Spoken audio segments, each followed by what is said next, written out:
Hello guys, how are you? I'm Hardeep Singh. Welcome back to your own YouTube channel.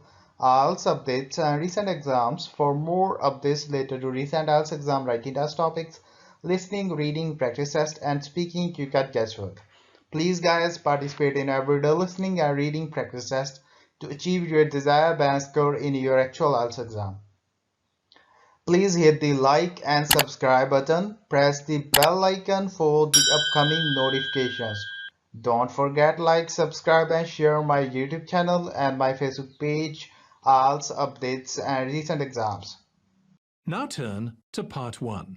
You will hear a conversation between the organizer of a short film competition and a man who is interested in taking part in this event. First, you have some time to look at questions 1 to 5.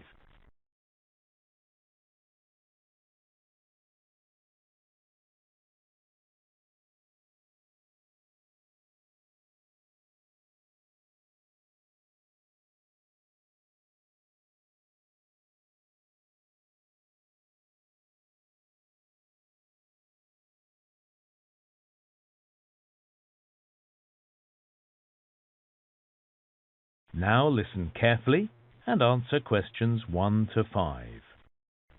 Oh, hello. Is this the right number to call for the short film competition? Yes, how can I help? I know the competition's been running for 10 years, but I've never taken part before. I want to be clear on the rules. Is 20 minutes the maximum length of the film? That's correct. So, shall I run through some of the other rules for entry? That'd be great. I'll make some notes. All right, so the deadline for getting the whole film made and sending it in to us is on Wednesday, May the 15th. Oh, really? I thought the submission date was sometime at the end of June, the 30th. That's when the judges announce the winners. Right.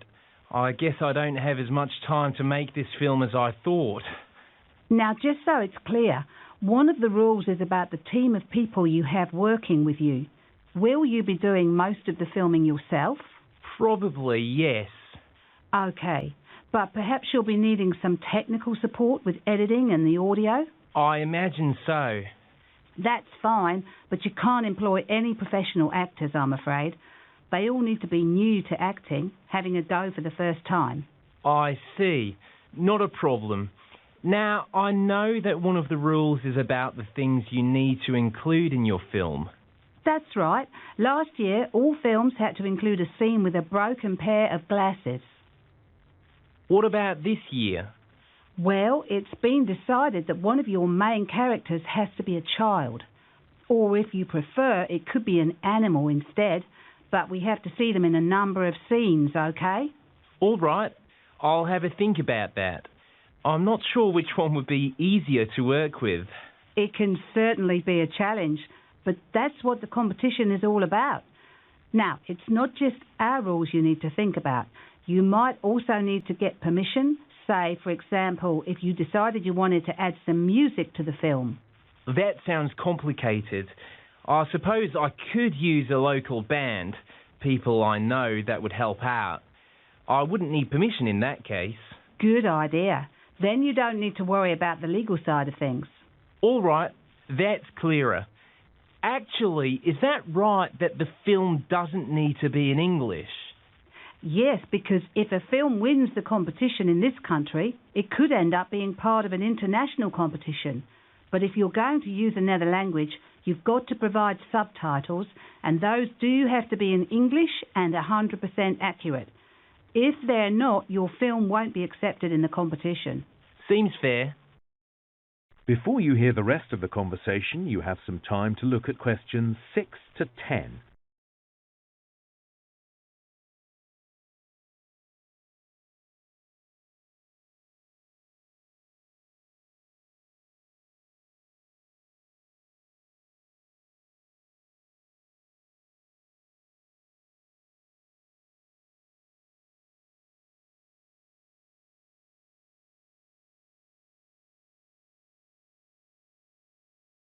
Now listen and answer questions 6 to 10. I don't suppose you could give me any advice about making the film, I mean. Of course. In my opinion, It's the script that you should concentrate on. That comes first.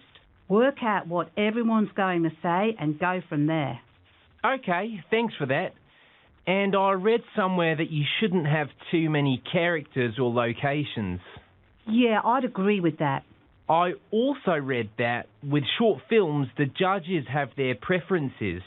I mean, they seem to like films with a serious message, like a documentary. I guess I shouldn't do a comedy because not everyone laughs at the same thing. Yes, stay away from that kind of film. A story with a clear beginning, middle and end. That's what the judges look for. I was thinking I could look at some of the films from last year's competition, you know, to give me a better idea of what to do. Yes, you could certainly do that. If you go to our website, have a look at last year's winner. His name was Greg Hislop. How do you spell that last name? Sure, it's Hyslop.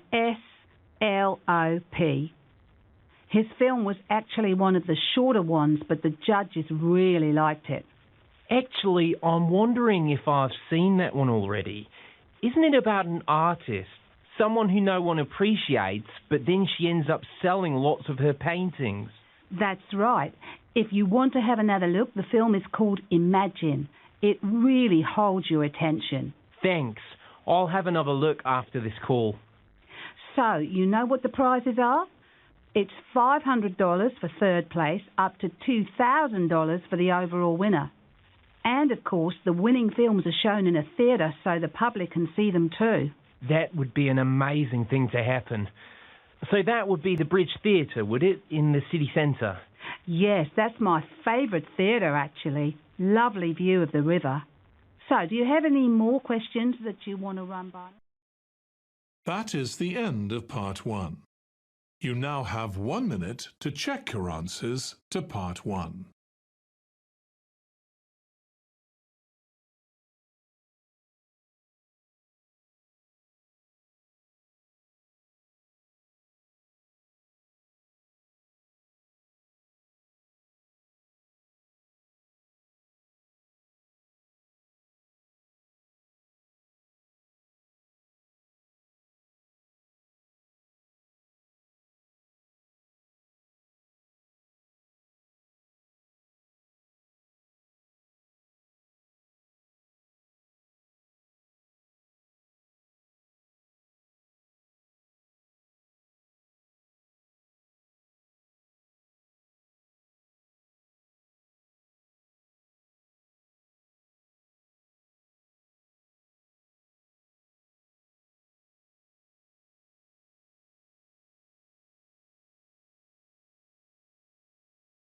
Part 2. You will hear a man talking to a group of volunteers who are involved in conservation work in an area called Eskdale Wood. First, you have some time to look at questions 11 to 14.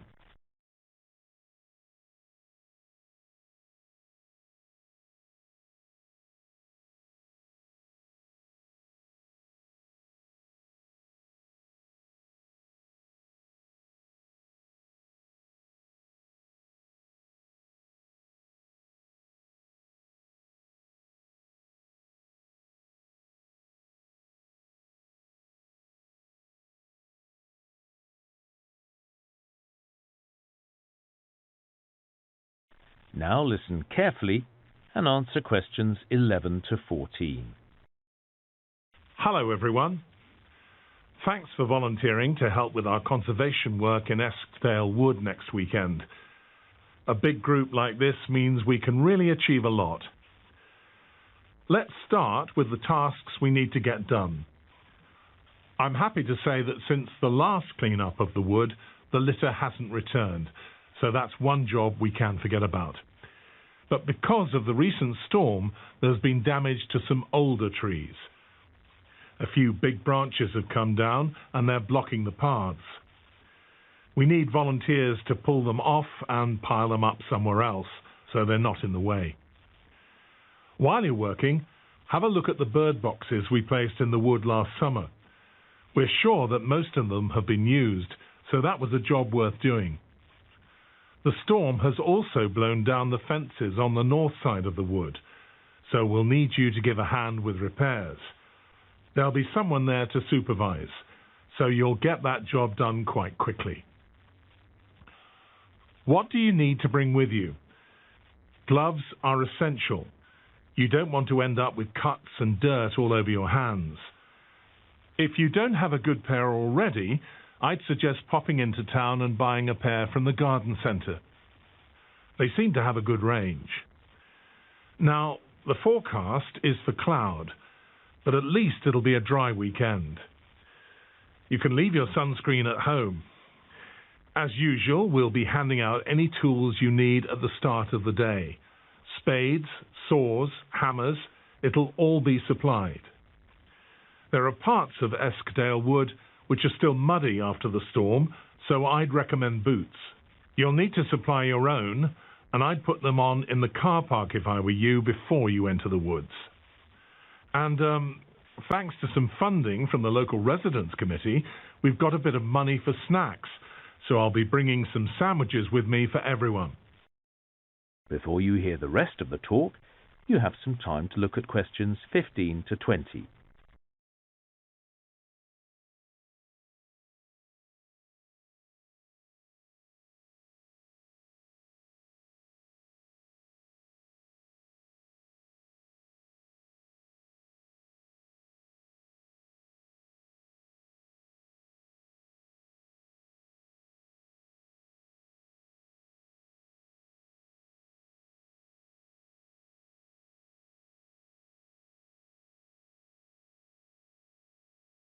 Now listen and answer questions 15 to 20. Right. Some of you have expressed an interest in taking part in this year's bird count. The bird count is really useful. It tells us which native birds are doing well or if their numbers are declining. And we can also find out if there are any new species of birds, birds that don't normally inhabit the woods. So, if you decide to take part in the bird count, there are a few things you need to do.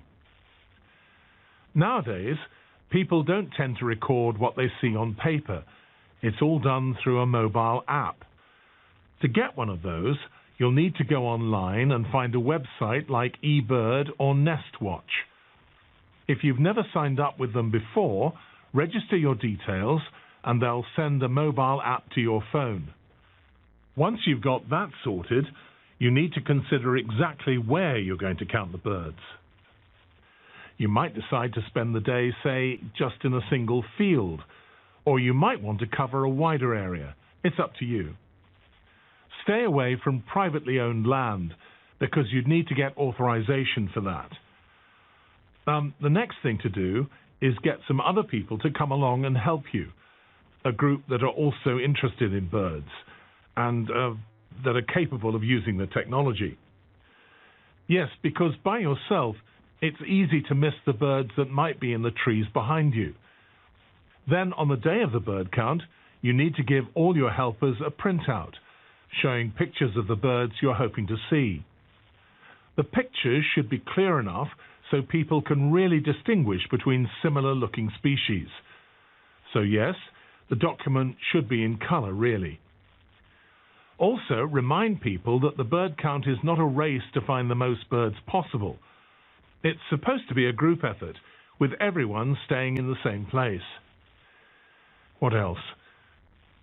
Okay, at the end of the day, once all the counting's been finished, get together with the rest of the group. How many birds of one species has everyone seen? Compare notes. It doesn't really matter if your totals are slightly different. Just get everyone to work out and decide, more or less, what the probable number was. Finally, when you're ready to submit all the data you've collected, have a look at the pictures you've taken. Choose the best one. You want a sharp image of a single bird rather than an image of a whole lot of birds in the distance. Upload it with your data, and you never know, you might get a prize if yours is the best shot. All right, let's move on to the data. That is the end of part 2. You now have 30 seconds to check your answers to part 2.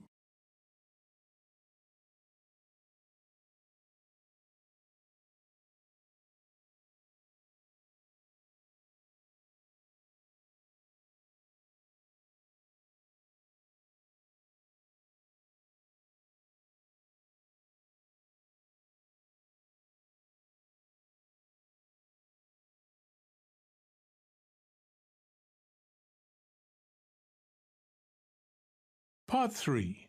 You will hear two art history students, Chloe and Oliver, talking about the research they have done on the restoration and reproduction of old paintings. First, you have some time to look at questions 21 to 25.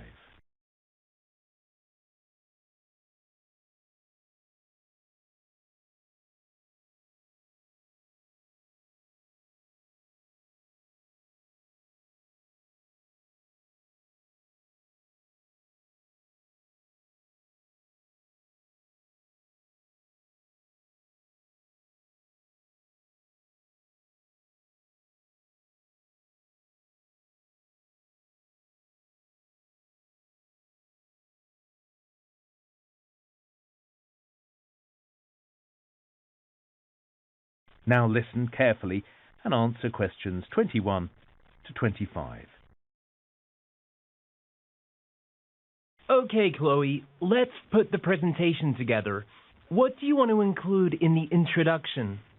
Well, we're looking at the restoration of old paintings and the reproduction, so we should begin with a definition to show how those two things are different. Is that necessary? Let's start in a visual way. Show some paintings that have been restored and talk about why it was necessary. So, for instance, a painting that was damaged by water and another one by insects or by sunlight. Okay, let's go with that. It'll get everyone's attention. After the introduction, we should tell everyone about our museum visit. Yes, it was great to see people restoring paintings in front of us. Did you know that most of the restorers we met didn't have a degree in art history? They'd done things like chemistry and archaeology. I never would have imagined that. Me neither. I had no idea those kind of skills would be useful. Apparently, a painting can take a year to clean. I guess it would. And one guy I spoke to told me they're always experimenting, reading up on different ways to clean the paintings. So, would you be interested in a career in art restoration? You know you don't actually need to be able to draw, so it might suit you. Very funny. Look, I think it would be a great job, but I wouldn't choose to do it. You get to work in interesting places, that's true. I mean, sometimes you'd be working in a public place, like restoring the paintings high up on a church ceiling. With the public watching? I wouldn't mind that. But the thing is, when someone owns the painting you're working on, you've got to get it right. What if they didn't like the colors you'd used? Too much pressure. True. Since we visited the museum, I've been researching other restored paintings. One was a Dutch landscape. It had been hanging in a museum for over 100 years, and everyone just thought it was a nice scene of people on the beach. And then a restorer started cleaning it and discovered someone had painted over a whale. A whale? Yes, the original artist had painted a whale on the beach, and later, I suppose the painting was bought by someone who thought the whale ruined a pretty scene, and they paid another artist to cover it up. You must be right. Not everyone judges a painting in the same way, obviously. Anyway, we'll have plenty to say about restoration.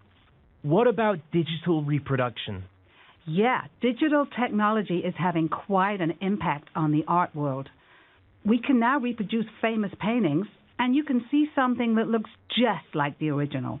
I guess the difference between a digital reproduction and a fake painting is no one's pretending it was painted by the original artist.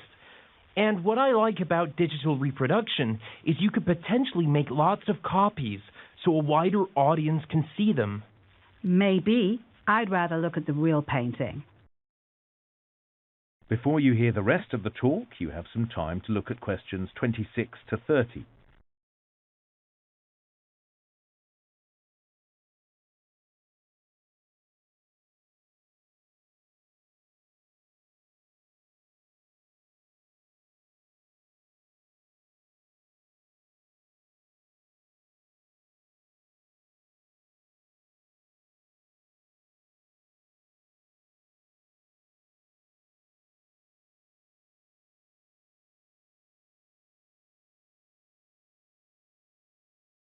Now listen and answer questions 26 to 30. Okay, so if we're talking about digital reproduction of art, we have to mention the company Factum Arte and how they reproduced famous paintings that had been lost or damaged so they can go on public display. Good idea. Let's note down the challenges the team faced. What about Vincent van Gogh's 6 Sunflowers? The original painting was destroyed. The team had a photo of it, but it wasn't very clear. Right. They couldn't see how Van Gogh had used his brush. They knew the National Gallery had a nearly identical sunflower painting by Van Gogh, and so they had to ask the gallery whether the team would be allowed to study and scan it so they could reproduce the brushstrokes in the right way. They got approval in the end. What about the concert? The original was stolen, right? The team had a photo they could use, but the problem was it was a photo of the concert after someone had tried to touch it up with fresh paint. And they'd done a terrible job, hadn't they? Yes, but the team were happy with the reproduction in the end. We should mention the portrait of Sir Winston Churchill.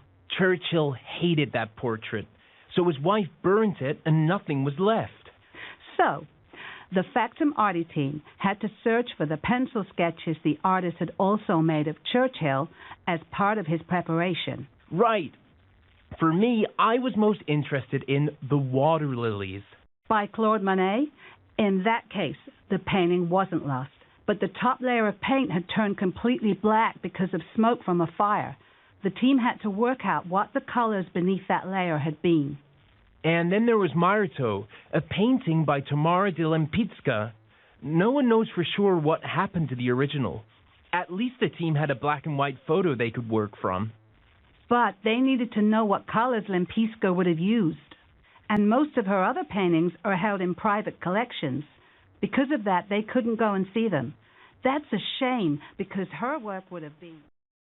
That is the end of part 3. You now have 30 seconds to check your answers to part 3.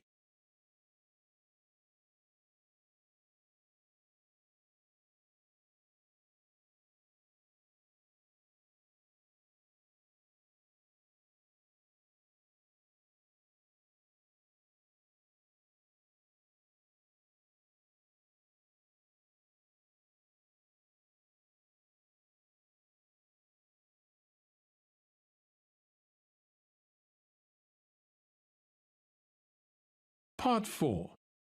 You will hear a student giving a presentation about the challenges of living in space. First, you have some time to look at questions 31 to 40.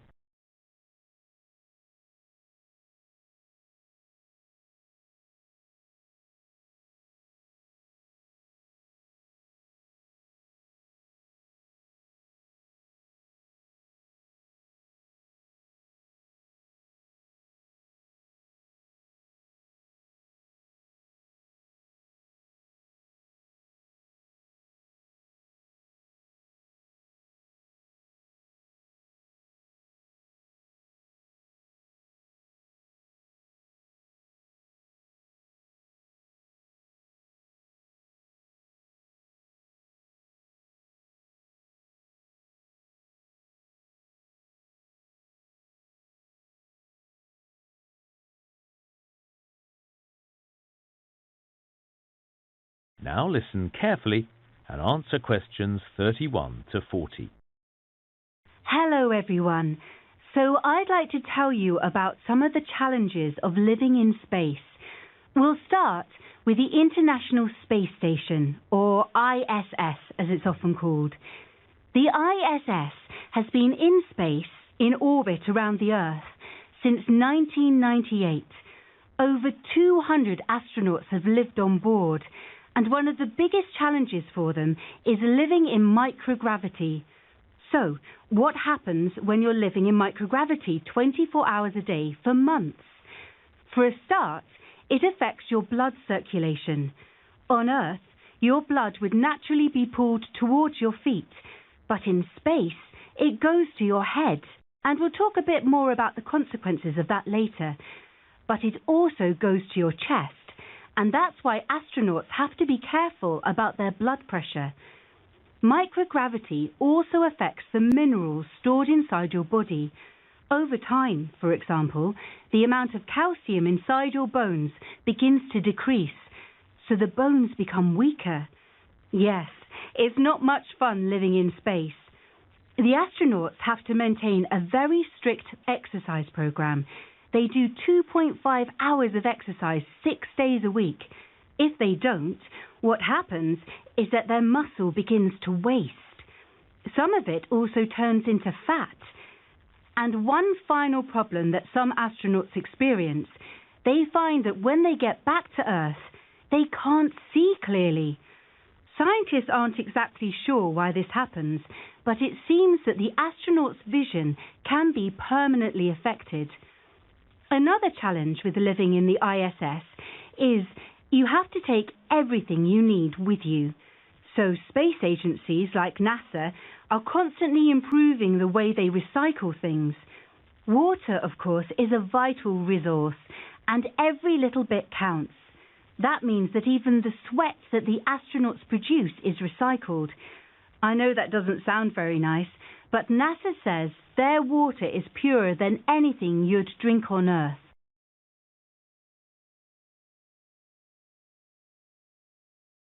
So, what's next? Humans are already living in space, in the space station, but now the goal is to live on the Moon or Mars. For this, we need to make buildings, and the challenges for engineers and architects are even harder. It's incredibly expensive to transport materials into space, so they need to be as light as possible. The alternative is to use materials which already exist on the Moon or Mars, and this does seem to be the sensible way forward. So to make buildings on the Moon, for example, we could use rock. And the Moon also has plenty of useful minerals. These can be made into metal, into brick, and some engineers are also suggesting they could produce paint. So it seems everything we need for a basic building might already be on the Moon. Actually, there's one thing that NASA hasn't managed yet, and that's to increase the size of the windows on the ISS. They're very small. And if people were going to live in buildings on the Moon, this is something NASA still has to work on. So, even if we manage to create a network of buildings for people to live in on the Moon or Mars, and grow food, and be self-sufficient, they would still need mental stimulation and opportunities to relax and stay in touch with what was happening back on Earth. Virtual reality could be the answer. Imagine you're living on the Moon, but you could use virtual reality to walk around a museum and see all the exhibits. That would be incredible. And by using virtual reality, you could continue your education by, say, studying for a qualification that might be useful in your current environment or once you're back on Earth. Now, Mars is a different thing. That is the end of part 4. You would now have 10 minutes to transfer your answers to the answer sheet. So guys, don't forget like, subscribe and share my YouTube channel and my Facebook page. IELTS updates and recent exams. For more updates related to recent IELTS exam writing as topics, listening, reading, practice test and speaking, you got guesswork. Please guys, participate in everyday new IELTS listening and reading practice tests to achieve your desired band score in your actual IELTS exam. For more IELTS material, visit my official website www.ieltsupdatesandrecentexams.com. The link is given below in the description. If you need PDF files of latest IELTS material, then please join my Telegram channel. So guys, please write your score below the comment section. Again, thanks for listening. God bless you all guys. Stay tuned, stay safe.